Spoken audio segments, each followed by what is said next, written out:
Nia is expecting a baby. During the first 10 weeks of her pregnancy, she will be offered 2 ultrasound scans by a midwife. Screening is your choice. Nia can decide whether or not to have the scans. Between 11 and 14 weeks of pregnancy, Nia is offered an early pregnancy dating scan. This is to check when the baby is due and that the pregnancy is developing as expected. Between 18 and 21 weeks of her pregnancy, she's offered a screening test called the anomaly scan. The test involves an ultrasound scan to check the baby's physical development. It checks the baby's body, including the spine, heart, and brain.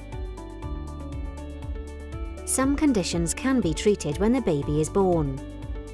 Screening can help Nia to make a decision about her pregnancy. For more information or support, speak to a midwife or doctor.